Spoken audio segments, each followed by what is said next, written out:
আসলে কি জ্বালানি সংকটের ইস্যু নাকি একটা গণতান্ত্রিক প্রতিষ্ঠানকে দলীয়করণ ডাকা হবে সেইটা মূল ইস্যু? উনি সব বুঝেন, এটা যেমন মানি, কিন্তু যতটুকু উনার প্রয়োজন ততটুকু উনি আনেন। মাননীয় স্পিকার, গতকাল মধ্যরাতে আমরা একটা নোটিশ পেয়েছি যে বাংলাদেশ বার কাউন্সিলের নির্বাচন স্থগিত করা হয়েছে। সেই স্থগিতকরণের কারণ হিসেবে বলা হয়েছে যে দেশে তীব্র জ্বালানি সংকট, এই কারণে বার কাউন্সিলের নির্বাচন স্থগিত করা হলো। প্রশ্ন হলো, আমরা যখন সংসদে জ্বালানি সংকটের কথা বলছি, মাননীয় সদস্য, আপনার মূল বক্তব্যটা বুঝতে পেরেছি। এটা কার্য বিবরণীতে আনার জন্য ভালো হবে, রেকর্ড থাকবে। আপনি দয়া করে একটা নোটিশ প্রদান করুন, এই বিষয়টা অ্যাড্রেস করবে, তখন মাননীয় আইনমন্ত্রী বক্তব্য রাখতে পারবে।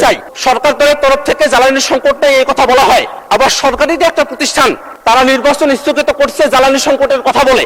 এই জায়গাটাতে একটা সিদ্ধান্ত আসা প্রয়োজন।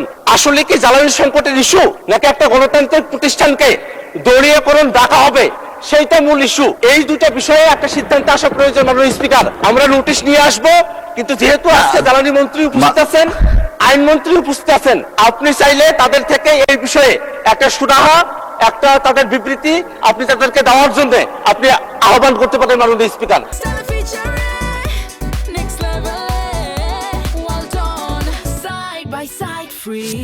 উনি দুইটি বিষয় বলেছেন, pandemic and act of God. যেটা আনেননি সেটা হলো for any other reasonable cause, আইনের মধ্যে আছে, ওই পার্টটা উনি আনেননি। যতটুকু ওই একটা কবিতায় পড়েছিলাম, তুমি সব বুঝো মানি, যতটুকু বুঝো না ততটুকুই আমি। উনি সব বুঝেন, এটা যেমন মানি, কিন্তু যতটুকু উনার প্রয়োজন ততটুকু উনি আনেন, এর বাইরের টুকু আনেন না। অবশ্যই সংসদের নির্বাচনে যাওয়ার জন্যই এই 8 সপ্তাহ বা 7 সপ্তাহ 8 সপ্তাহ সরকার দায়িত্ব গ্রহণের পরে, গত 18 মাসে যখন নির্বাচন হয়নি, আমরা দায়িত্ব গ্রহণ করার পরেই বার কাউন্সিলের নির্বাচন উদ্যোগ গ্রহণ করেছি। এবং সেই ব্যাপারে বার কাউন্সিল একটি স্বায়ত্তশাসিত প্রতিষ্ঠান, আপনি জানেন, তারা স্বকীয়ভাবে স্বাধীনভাবে সিদ্ধান্ত নেন। মাননীয় স্পিকার, বার কাউন্সিলের উনি যে কথাটা বললেন জ্বালানি মন্ত্রণালয়কে টেনে এনে শুধুমাত্র একটা কারণে, সেই প্রেস রিলিজ আমিও পড়েছি, আমার নোটিশও এসেছে, উনি যে জিনিসটা বলেননি সেটা হলো ঢাকা বার সহ বেশ কয়েকটি বার অ্যাসোসিয়েশন থেকে বার কাউন্সিলের কাছে অনুরোধ এসেছে যে তাদের ওখানে এখন নির্বাচন চলছে, তাদের নির্বাচন প্রক্রিয়া